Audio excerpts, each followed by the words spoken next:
Ito nga pala, napagbintangan ako daw yung mga sa MOA. Ito nga pala ako ang tinatag nila. Dahil nga pala, pares daw kami payatot at maliit. Sabi daw payatot, teka lang ha. Parang payatot nga. Tapos maliit lang daw. Nga, maliit nga kasi ang laki ng bike nga. Tapos ang liit nga guys.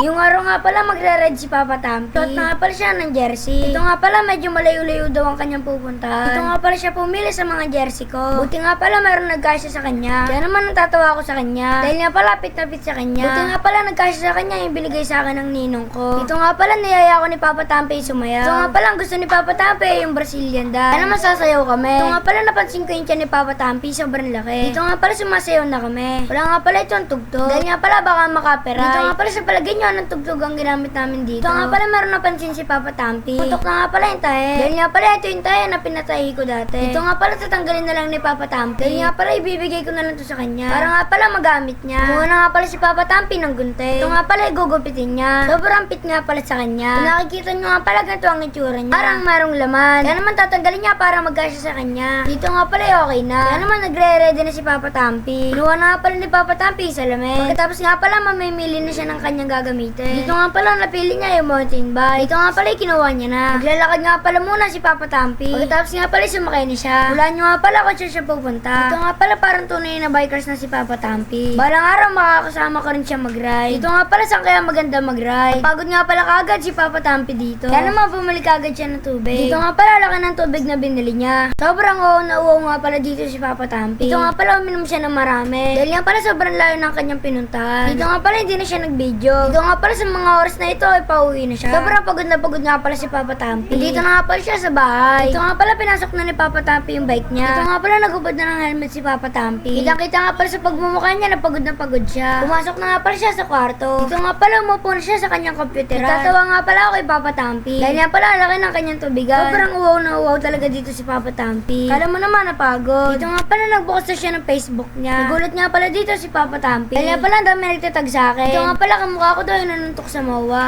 So yung guys, ang dami nagtatag kay Don David na si Don David daw yun. Yung nanapok dun sa ano, sa MOA ba yun? Sa MOA, yung nag-trending ngayon. Siya daw yun, sabi. Tiyatag niya talaga si Don David, no? Na si Don David yun nanapa kasi, payatot, maliit. Tatanungin ko si Don David kung si Don David yun, ha? Ngayon, pupuntahan ko ngayon si Don David, tatanungin ko siya kung siya talaga yun nanapok doon. Para kapag kung siya man, mapapagalitan ko siya. Tara. Payatot, teka lang, ha? Nga, parang payatot nga. Tapos maliit lang daw. Nga. Maliit nga kasi ang laki ng bike nga. Tapos ang liit nga guys. Tapos sabi daw maangas. Nga. Maangas ba yan?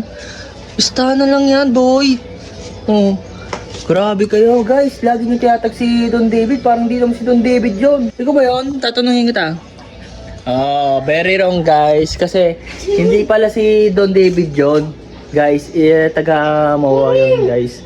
Na nag-trending dun sa MOA ba yun? MOA? Ganito yung nangyari mo. Paano nangyari? Paano?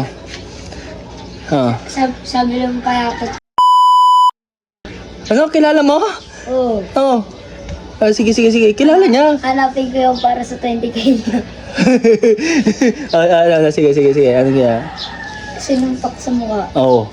Sabi, Hmm. buti nga hindi siya pinalagyan. Oo. Kaya wag kayong magiging ganyan ha. Maging lang, may nahon, mabait, humble, di ba? Magsutukan! Wag! Yun, ba't yun? Ganun lang, maging mabait sa pagra-rides, pag mainit ang ulo. No? So ayan guys, maaga pa lang, pinangaralan ko na si Don David guys. Para pagdating ng panahon, pag nag-ride siya at meron siya nakasagupa, na tinagusan, gano'n, no? Na tinagusan. Wag mayabang, no? Humble lang, no? Yeah. So, yan guys. Siya nga pala, big shoutout nga pala dun sa, sino ba yung malaki, yung matangkad, no? Na napakabait mo talaga, grabe. Yan, ayan, maganda. Salute. Saan pa makakontak yun? Ibigay nyo nga sa akin. Kaya ganito na istorya, paalam.